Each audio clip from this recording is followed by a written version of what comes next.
what's your feedback to others to try and help them through a journey of grief? You have to express yourself. You need to communicate that you need help. I need help. A former basketball player and coach at West Jordan High School is mourning the loss of his wife, plus a son, a daughter, a brother, and a nephew. Race was in the car with my family, and car accident took his life and his youngest son's life, and my wife Kortni's life, and my son Riggins' life, and my daughter Frankie's life. I can't win. I'm not going to get any of them back. The guilt and the shame and the sadness and the grief and the anxiety, it's hard. I think one thing I'm learning is you can know you're going to lose, but how you fight still matters. Most people are going to forget your name after a month. 100 years after that, no one's going to remember your name. What that means to me is you got to be in the moment today, and you got to live your life. Hello and welcome, the one and only Mason Sawyer, to Transforming the Game. I have been trying to get you on for a little while now because I believe you have one hell of a story to tell and you are impacting lives. And the ripple effect that is going around the world from you, from your 1090 podcast, is phenomenal. So welcome. Wow, that was quite the intro, so thank you for making me sound so cool. That was great. It is definitely deserved. So everything with your 1090 podcast, and let's just start on the name of that, because life is 10% what happens to you and 90% how you respond to it. Resonates so deeply with me, particularly with, you have a lot of people in this world that I feel do and can, and for good reason, walk around like everything's happening to me. But this podcast is about, well, yeah, maybe 10% did happen to you, but the rest of it's up to you. Let's backtrack a bit and let's talk about Mason as a kid with your siblings and what you were like growing up first. Okay, yeah. Well, thanks for having me on real quick, and I'm glad you like the quote. Yeah, so I was the youngest of 5 kids, and I had 2 older brothers, 2 older sisters. My older brother was a state championship wrestler, and my other older brother was a football player, so it was rough for me growing up. But loved sports, basketball, football, and then mostly basketball in high school. And the quote you talked about is, there's a couple different versions of it, but one of the person I remember hearing say it was a famous football coach, Lou Holtz. But yeah, I have a little bit of a sports background, and my dad, he's the one that actually sent me that quote when I was trying to come up. I don't know what it was like for you, but it's hard coming up with a name for a podcast. Like, I just like, what do you even call this thing? Oh, And so, so like, many it options. was literally the day I was trying to think of this name, because you literally had to pick a name to upload. Like, you need a name.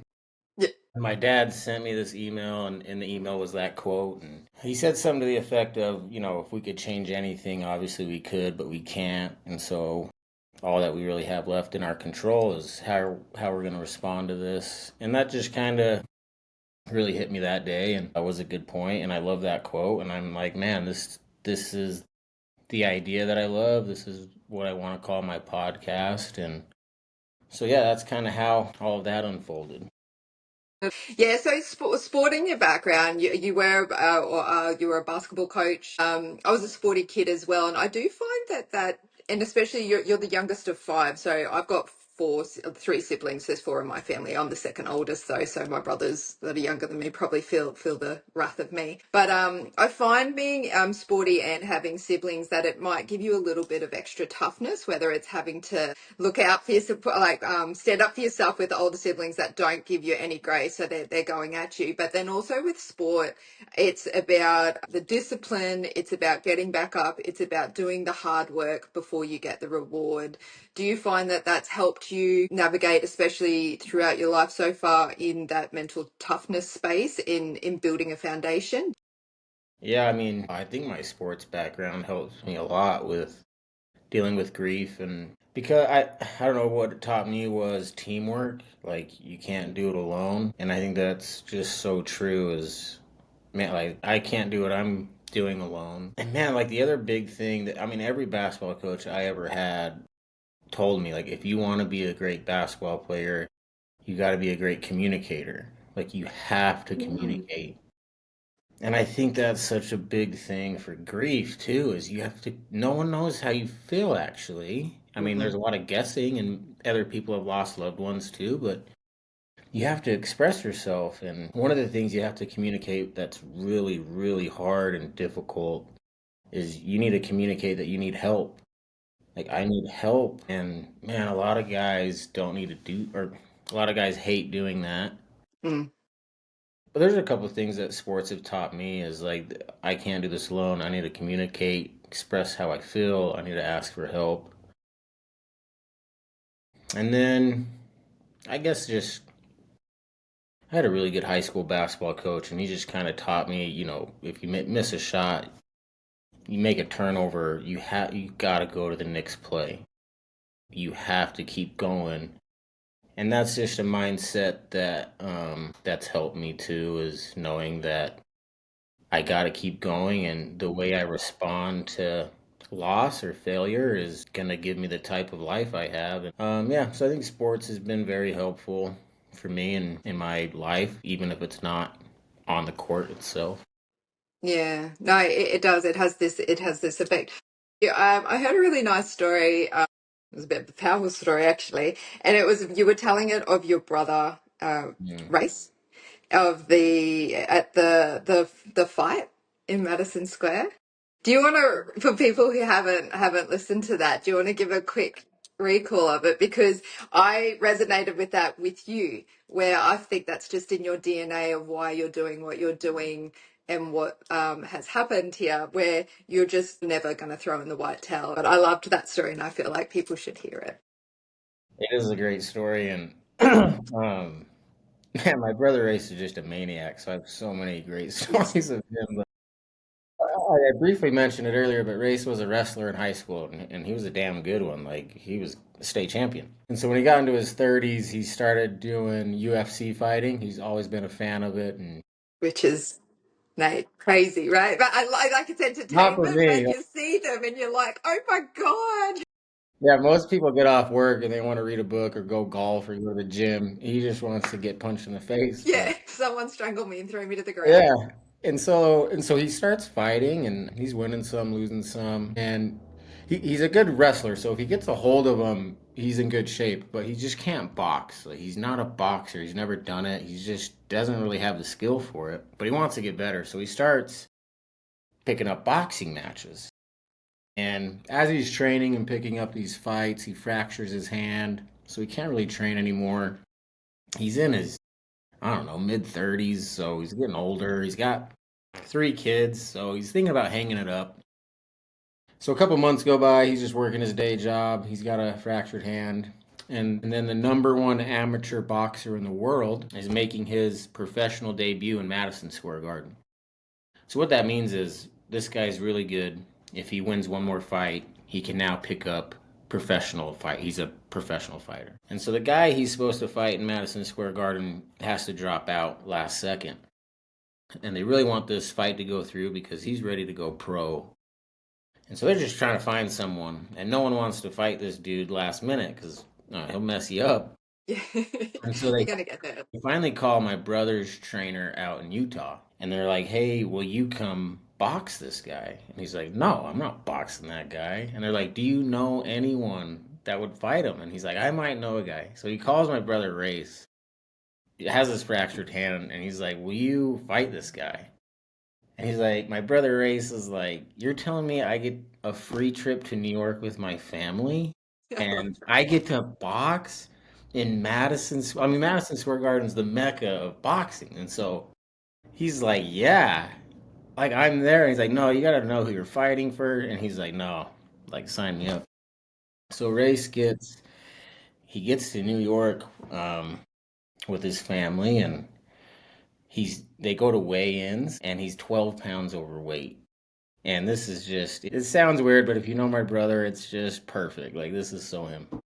And they're mad at him, like, hey, this fight needs to happen. We flew you here. You said you could do it. Like, we need a fighter. Like, and so my brother Race tells him, he's like, listen, I cut weight all the time in high school as a wrestler. I'm going to go back to my hotel. I'll be right back. So he goes back to his hotel, and he goes to the bathroom, and he cranks the shower as hot as it will go.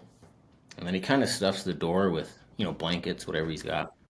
creates a sauna and just puts on hoodies and sweats for about 10 minutes. And he goes out and goes on a run and then back to the hotel and sweats. And he does that over and over until he drops 12 pounds, goes back to weigh-ins, and he makes weigh-ins. So he's able to get some food in like right after weigh-ins. And then that night is the fight.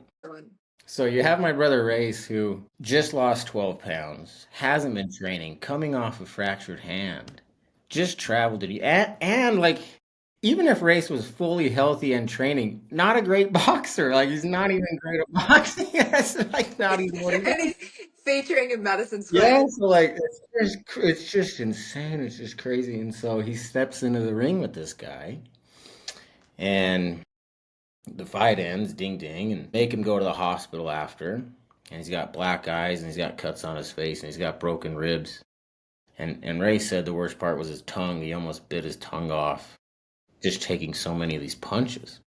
And it's funny because as a motivational speaker, I usually use this story in most of my speaking events. And when I get to the story, they think Race is going to win. Like, they think that's why I'm there. Like, they think Race, he's going to pull this off. This is why he's a motivator. No, like, Race got obliterated. He lost so badly. But the reason I love the story is, well, the referee left him a wonderful email. That's just beautiful, that I love. And then my brother Race went every second of every round and finished the fight. Usually in boxing, after each round, you go to the corner and you talk strategy, like look out for the hook or I don't know, whatever. I'm not a boxer. But with Race and his trainer Tim, they just were kind of looking at each other like, Jesus, like this guy is good. Like, and so all Race told his trainer Tim was, you cannot throw in that white towel. Like, you promise me you do not throw in that white towel. Right. He's either going to KO me and you're dragging me out of here, or I'm going the distance. But if you throw in that white towel, then I lost. Don't do it. And, you know, a couple years later, Race was in the car with my family, and car accident took his life and his youngest son's life, and my wife Kortni's life, and my son Riggins' life, and my daughter Frankie's life. And so I just compare what I'm experiencing in grief with my brother Race in that fight is because I can't win. Meaning I'm not going to get any of them back. There's not a podcast I can do, a good deed done that I can do to bring any of them back. So I'm going to lose. There's absolutely nothing I can do to change that. And just like my brother Race, like, not only am I going to lose every day, but I'm going to get my ass kicked. Like, it's terrible. Like, the guilt and the shame and the sadness and the grief and the anxiety. It's hard. And I think one thing I'm learning is you can know you're going to lose, but how you fight still matters. And if you can get a punch in, can you go the distance? And for me, I mean, I seriously considered taking I don't know if that's true, but I thought about taking my own life so many times. But just this thought of I am going to die one day. Like, the last round will hit. Like, the final bell of the boxing match will happen one day. Can I go the distance? And that's a goal I have. And as I've continued to stay in the fight and do things, I've been able to help a lot of people. I would trade all of it to have Frankie back for one day. And that's the other thing when I say you're gonna lose, like, for the rest of my life, every good feeling and moment I have is just shared with misery and pain and regret, anger, because any good moment with Blue, I should also be having with Frankie and Riggs and Kortni. And like, it's just this, I can just get caught up in so much negativity and anger. But again, my brother's story of trying to fight, I think it means I got to try to be happy again. I think that's one of the hardest parts of grief, is not just the misery of it, but feeling worthy to go be happy again is, You deserve that. yeah, it's been really hard. But it's a great story from my brother Race, and I It's really look up to him. It's an amazing story and it really does resonate from you, but it's also a really relatable story out where there's two things here for me with that whole story with you. First of all, it's Race's perspective. people are going in and people go through life, I feel, and they might look. Simon Sinek actually has a really good analogy too, where people will go in and it says free bagels, but there's a really long line. He said the story of her. He's with a guy, and Simon's like, "There's free bagels. I want a free bagel." He sees the free bagels. His friend next to him goes, "Look at the line," and it's the same as your brother. Where everyone had like they'd ask other people for this boxing and their perspective was, I'm going to get destroyed, I'm going to get hurt, or I'm not going to win. But they're missing the journey in between, because life is just the journey, right? It's everyone's always trying to get to this end result, but it's always the journey. Your brother, fuck the end result. He was like, I'm getting a free holiday. My friends are coming in, my family's coming to New York. Like, his perspective was Wow, spot yeah. on. He wasn't going about the negative. He went, what's all the learnings, the good things, and the resilience he showed. And then the no white towel, just like you said, he didn't even think about what he couldn't control, which was the fact this guy was going pro. Like, that's out of his Yeah, control. yeah, wow, I love that input so much because it's so true. And yeah, that's how crazy my brother Race was. Like, he thought he won. Like, he won. Like, he Exactly. won. He got a free trip to New York with his family. Like, He's in Madison. He's like a star. yeah, like, and that's what I love about him. Like, he just always cheered for the underdog, and he always just, yeah, he was like that. And man, that's such a good point, and it's so true. But And you're yeah, doing exactly the same thing, Mason. You're well, yeah, doing that's why I tell the you're doing, story is like it's so relatable. Like, man, this is so good because yeah. I'm gonna get beat up by You're talking going, about it, and it's gonna hurt.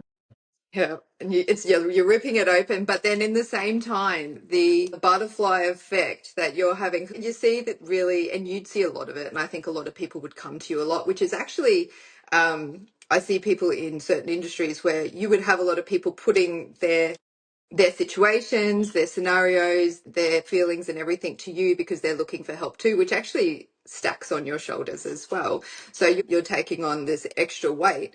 But then also, I believe, and I've seen where really shitty things happen in life, and really, really, really shitty things, and people go two ways. But then it's like an organ donor or whatever. When an organ donor comes and they donate their organs, they save a life, and they'll never know it. But then it's the analogy of the train, if you've ever seen, where it's you can choose which way the train goes, and there's one person Yeah. on one track and there's a bunch on the other track, and it's like, who do you choose? And it's like, I feel like right now you're constantly moving the track to you, and you're saving all these people that are on the other one just by talking about it, just by getting up every day, just by getting that black eye. Tomorrow you might be nearly biting your tongue off, and some days you might actually get a win and you feel good.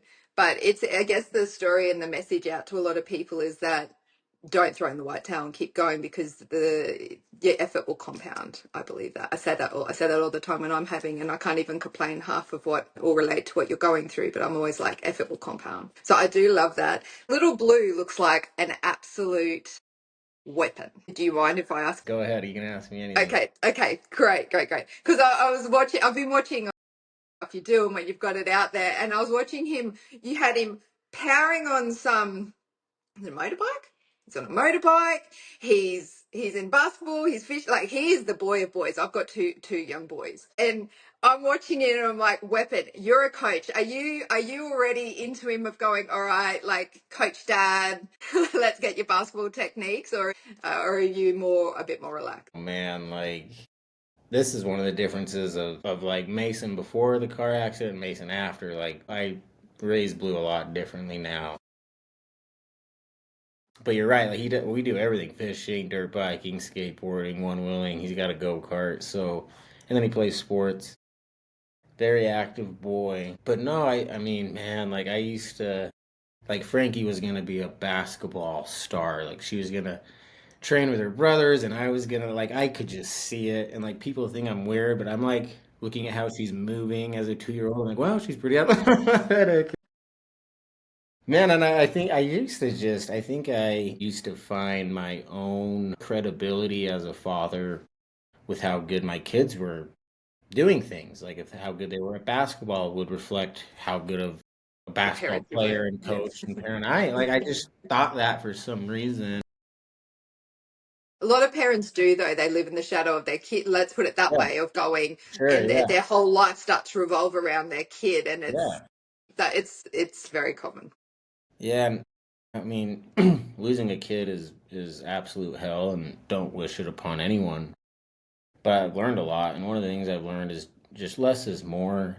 Mm. I used to do everything for my, I mean, I used to do so much for my kids, like baby them, and now Blue, like you gotta, I mean, it's more just showing him and letting him make mistakes and letting him fall down and letting him do those things. I think another thing I've noticed is, man, kids are just monkey see, monkey do. And so, like, whatever I'm doing and saying, he is picking up on it. And then I just want him to do whatever he wants in terms of what makes him happy. And right now, he's trying a little bit of everything, and it's fun to see. But no, before I would have told him, like, hey, we're practicing basketball every Yeah, day. And now it's like, hey, what should we do? And it's a have some little bit fun. different every day. Yeah. I was wondering that actually. I was curious. I think I saw him and it was such a dad son thing where he was rocketing somewhere and I was like, "Oh my God." And I think you must be behind on your own skateboard or something. Yeah.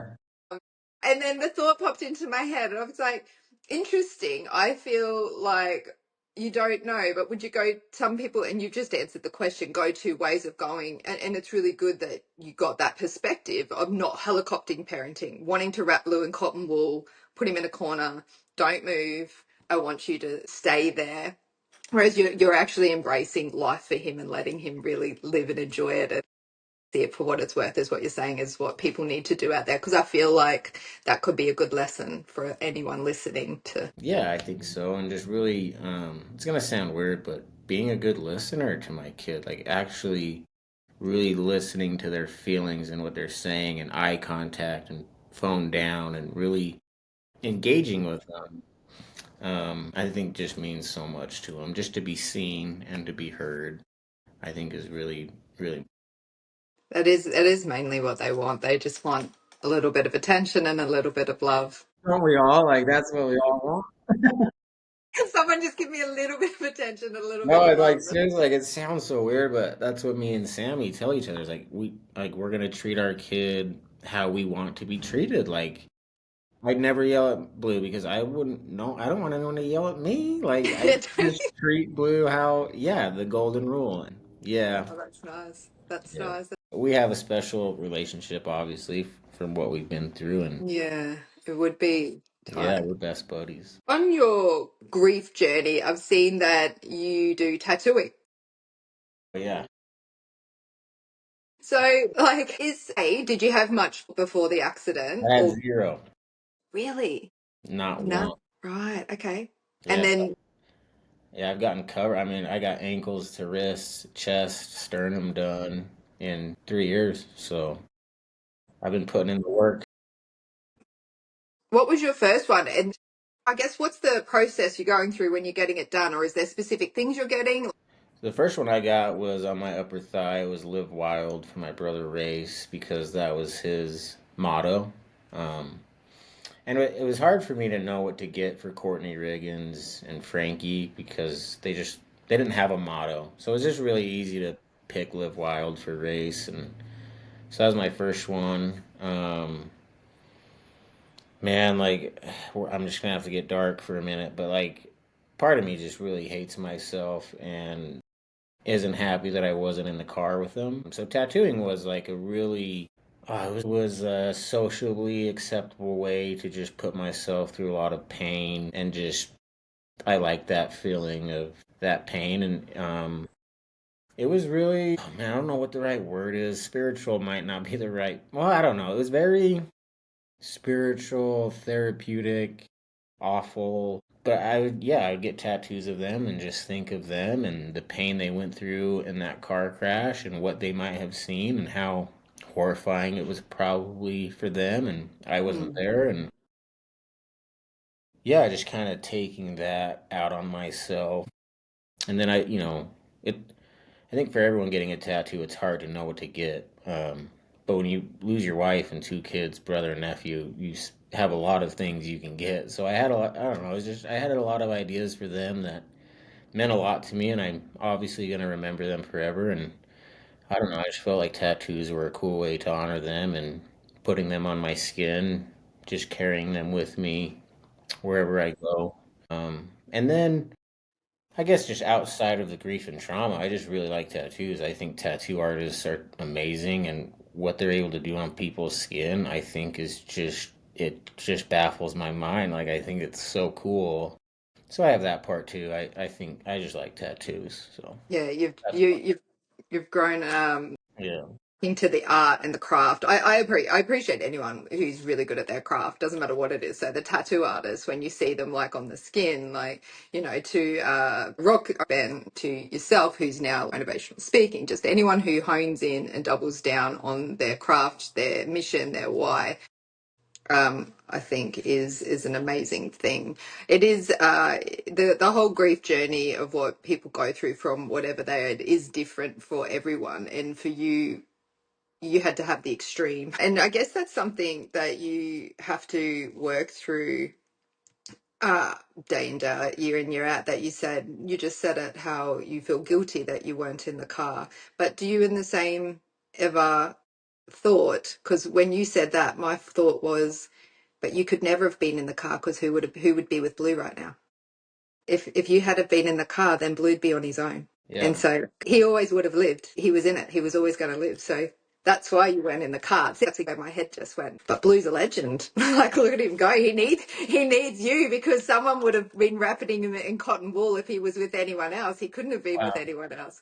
Yeah, they probably would have, huh? I didn't really. They would have been so protective and scared, and they wouldn't have given the perspective that you have, because they'd be like, my job is to now put this kid in a corner and keep him quote unquote safe.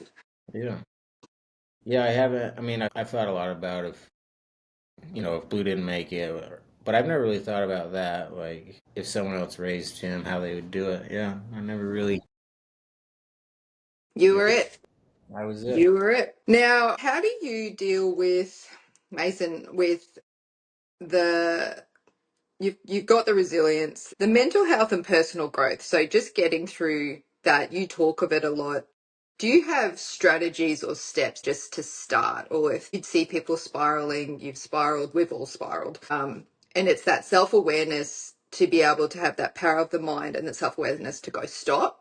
I'm either at bottom or I don't want to keep going, and you've got to go back up. What's your feedback to others to try and help them through a journey of grief? Yeah, I think talking about it is just the number one thing that I believe in, and it's hard because at first, I mean, I remember when it took me so long to talk about it, but I remember when I finally first started talking about it that it made it worse. It made it worse. Like I Mm. felt worse, and it was awful. And I even had the thought, like, why am I doing this? Like, this sucks. But as I continue to go to therapy and just figure out how I'm going to handle this grief, I discovered that with the pain of talking about them comes the joy and the life we had and the memories, and it kept them alive. And the pain is a reflection of the love. And then I started to discover that when I talked about them, cried about them, and went there, it was much easier for me to laugh at a joke, to go to a movie, to play with my son, to start dating again. I just felt if I honored the pain and talked about it, and I don't know, it just made it easier for me to continue on and feel like I deserve to be happy, and I don't have to constantly just be hating myself and hating my life and hating what happened to my family and just being angry about it. Because my wife Kortni was I mean, every guy says that about their wife, but she was so nice and just so good and doesn't deserve any of it. And then my kids too. So I don't know. I think just expressing my pain, I just feel closer to them. When I do public speaking, I get to show pictures of them, and that just means a lot to me. Just traveling around and I just get to talk about them for a little bit. I think it's a great way to keep them alive and honor them. And so that'd be my first thing is talk about it. And it's scary because, whew, I Because mean, it's I don't know gonna. what it's like over there, but the culture over here is people don't like to hear it. People don't like they don't want to hear it. They are very uncomfortable. They don't know what to say. They don't know what to do when someone's crying in pain over a dead kid or loved one. Like so, Yeah. I think it's really hard for people who need to talk because you need to find a good listener. And that's hard to find. Like, not a lot of people want to listen, especially as the months and years go by and people start to feel like, can I still talk about it? Can I still be sad about it? Like, is this normal? And so I think finding a good therapist or friend or I don't know, any outlet, someone who would listen, I think is really important. And so I don't know, maybe someone listening, it's important to be a good listener. And that's something my podcast has taught me is, you can relate to this, but when you started a podcast, I felt like I got to think of things to say because there's a microphone in front of my face. Yeah. So I can come up with things to say. And as I interview these people, I'm like, I just need to listen because there's absolutely nothing I can do to fix it or help them relieve their pain. They're going to be hurting forever. But if I can just listen and let them feel validated in their pain and express it and talk about their dead kid or spouse or brother, whoever it is, I think it helps them do the same thing it did for me, which is continue to keep going and you can smile and you can have a good moment and have a good life still. You can, and you deserve it. But you said something, I love that. You were saying you want to honor the pain. People need to not bury the pain in that, in which you want to do. I know I want to do if something's hurting, bury it deep so that it's nowhere near. There, and then the question that you put out to people if they're thinking, because it obviously goes through your head, goes through everyone's head, is, oh, can I talk about this still? Is it too long? Is this normal? Normal's a shitty word, in my opinion. You want to be out there, but you want to not be too far out there. But whatever you're feeling is validated in your situation. Find your listener, and if that person's not listening, go find another, because they are out there and people are wanting to help people. So and like you say, you've got to learn to live with both, where you're actually fighting yourself to not feel guilty for having a moment of happiness, because you are still living, and that Kortni and Frankie would be really sad if you were sad all the time and you weren't, when you were having a good time with Blue, not being happy in that moment. So there's something you put on, and this got me, Mason. But then it was also a really good reality check where, now I'm gonna be able to say this. 10 days before the accident, put a post on Facebook. And 10 days before an accident, so look, everyone's living life. We're all living life. You're living life with your wife and your beautiful, God, they're cute kids. You took, and if I've read this right, you took your wife, you took the day off school, you're a coach, or you missed a game for your wife's birthday, Kortni's birthday, and you were praising her. You were openly on socials telling, I forget the exact words, but you were just saying, this is how much I love you, because you chose her to take the time off 10 days before the accident. You don't know what's happening in 10 days time. And I'm like, I wondered in my mind, did you ever, well, you wouldn't have back then when it happened because of what happened, but I looked at that and went, when people say I'm too busy, or they always choose work, or they always choose the unimportant, and you 10 days before were like, oh, I gave up the game, I'm here with you, that shows how much I love you. And I was like, oh, it just gave perspective again to, Totally forgot about that, but I know exactly what you're talking about now. We were on a beach. Yeah, and I guess it was the NBA playoffs. I don't remember. I remember saying that. I don't remember what game, but I totally remember that now. And that makes me feel good because I totally forgot about that. said, yeah, the time you had together, you were there, you were present, you made it count. And I think that was really important for me. That one post, you put it out there. And I think to me that showed extra affection to go, this is how much I love you, because I just gave up, like, basketball's my life. You're my life, but basketball's my life. I gave up my game to go to the beach just to be with you. And I was like, so you didn't you've got no regret there of that. You didn't try or anything like that, because right there was evidence that how much it was all there. So I just thought that was really special. Yeah, I really enjoyed this combo because I liked your perspective on Race's story. I think it's super cool and spot on. And then yeah, I totally forgot about that Facebook post. But yeah, wow, that's really cool. Yeah, you're special. And I think, I mean, we're all gonna die, like that's Okay. certain. And I think the one thing we can only do to combat that idea is you gotta live, like you gotta live. And yeah, I think you're right. I think we did that. Corey and I had a great marriage. We were high school sweethearts. So she was the only love of my life since I was 15. And we had it good. Yeah, we had, I mean, it wasn't perfect, but No one is. we're pretty damn close. Like, we had it good. And I love her and I miss her. Yeah. Yeah, you had a beautiful chapter together. You had a beautiful, beautiful chapter It's just, together. she's just better than me, and that's what makes, oh, yeah, Every man listening right now, yeah, please, you could just it repeat makes it, that. yeah, it just makes it so confusing and weird. Like, if one, it should have been me. Like, she was so great, but yeah. But I mean, another way to look at I see, I get why you think that and everything, but maybe, I don't know. I feel like the universe works in a really fucked up way sometimes. And the impact and the lives you're changing, think of the train tracks again, it's more impactful with you here and with what happened than like, because you can't change it, right? So, but she looked amazing. She was beautiful. You guys were very cute. And Thank you so much. it was like, I saw her and I was like, oh. And then it obviously breaks your heart more because you do, but you can start to spiral, like I say, like even in my head, I'm like, oh, why? And there's but that's out of your control. So we look at the perspective of I've got a free trip to New York always.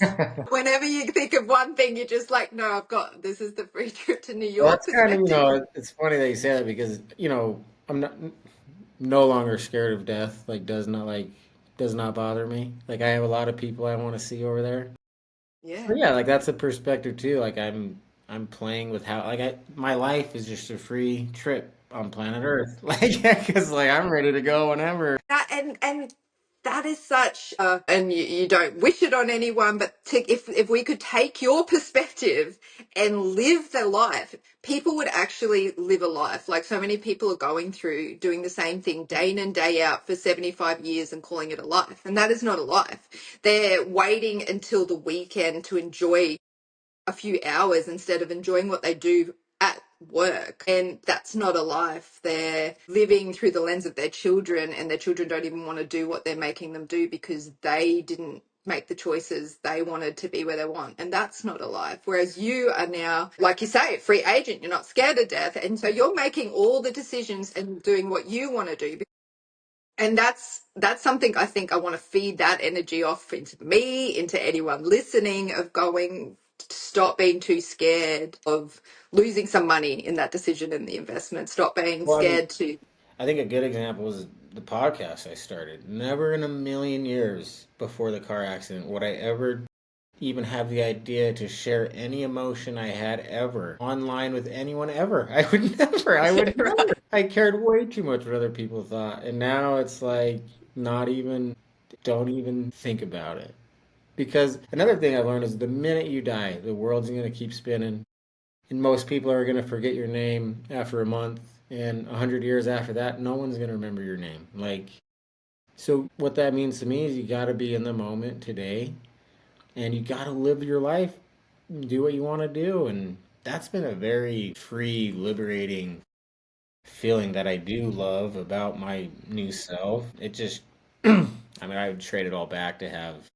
I'd rather be in ignorance with my family and just take Yeah. it for granted. I had this thought the other day, but it's like, think about that. Like, all the life lessons I've learned through grief, which are great, I would give them all up in a second to get one of them back. And so, like, to me, that just shows you, like, growth of life and learning and growing and all that stuff that we love to do. I would trade it all for a relationship. Like, that's how important relationships are. That's the number one thing in your life. Everything else, nothing else is close. Like, go Google it if you don't believe me. What are the top 5 things that make people happy? Relationships is going to be at the top of the list every time. And I think when you lose relationships like wife and kids that hurt so bad, there's part of you that starts to really understand how valuable a relationship is, and not take it for granted. And I just think that's super cool. Like, it's not the destination or the journey, it's the people you're with, that you're doing it with. That's the number one thing. That's really powerful. That's actually really powerful. That it's if people could just listening could replay that about Yeah, five times to go, like your master's degree, your doctorate degree you won't make you as happy as having a good relationship with your son or daughter. Taking him to the park, hitting a bucket of balls, like it's not even close. It's not even close. Yeah. it's the relationships you build. And it doesn't have to be, if you've got a shitty family, some people do. Go seek out your people, go seek out your community, find your listeners, find your people. Don't hang out with shitty people at work. Like, don't let them waste your energy. Yeah. I'm big on that as well. When people come and they just want to vent and whinge, and you give them a bit, but if they're constantly at you and whinging and complaining because they feed off the drama, don't feed into it. It's your life, your energy, your relationships you're building. That's so powerful if people are willing to take it in and like embed it inside. That's been great. I've been loving everything. You're such a powerful person. You need to remember that. Oh, thank you. Not many people would keep talking and keep the message. And I think you miss the point of just how many people you'd be helping, and you'll never know. Kortni and everyone lost their lives, but I reckon you've saved tenfold. Yeah, I do. I get some cool messages sometimes that are really like, wow, like, thanks for sending this to me. That's really cool. And, I think everyone says if I just help one person, it's worth it. And that was my mindset. So I don't pay attention to how many listeners our podcast even has. I'm just trying to stay true to that idea. And then I also hate, I didn't climb Mount Everest. I didn't win a gold medal. I, I didn't. So it's just weird getting compliments because I'm just trying to get through each day, and so it's just weird. It's a weird feeling. But your vulnerability. It's your Yeah. vulnerability. Of the people you're helping, it feels weird because I think in your head you feel like you don't deserve it, but you could have not done what you're doing. You could have not shared your message. You could Well, have. I was so close to doing that too. Like I was so close to yeah. And then I'm so glad that I decided to start a podcast because loneliness, I mean, I just felt so alone. Like I could be in a room full of my family supporting me, but just in my head, You feel so dark. alone and like alien, Yeah. like no one, ugh. And so starting this podcast and meeting people that are going through things worse than me, like me, like it's been so good for me to not feel so alone and have this community. And I didn't know there was a community of grievers, like until you're in it, like you just don't know about it really. But man, like it's a shitty group to be in, but the people in the group are awesome. And so that's one thing I've enjoyed too, just finding community through my pain. Yeah. There's people have people everywhere. They really do.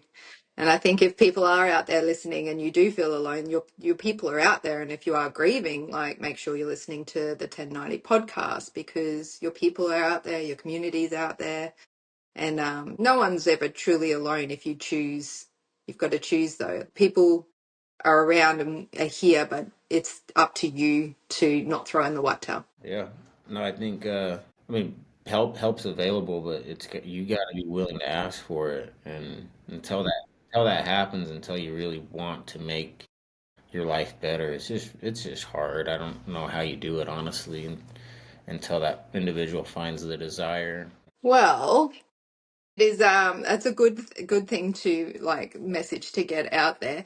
You have got a beautiful support network, and Sammy in your life, I see blues just kicking goals. You're changing lives. So, I really do appreciate. Now I'm in Australia, so your message is going far and wide. Mason, this has been amazing. You have, I tried really hard to not even have tears, but that didn't work. You are phenomenal. Everything you are doing, phenomenal. You're raising Blue to be an absolute weapon of a dude, and I can't wait to see what he's like as a teenager, driving cars, playing basketball, wrestling, God knows what, but Yeah, he's I going to might be be televised. What have we created?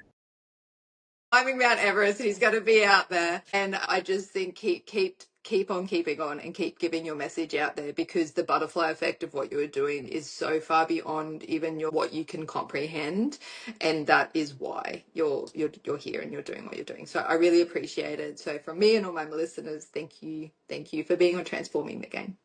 Well, thanks for having me on. I really enjoyed it.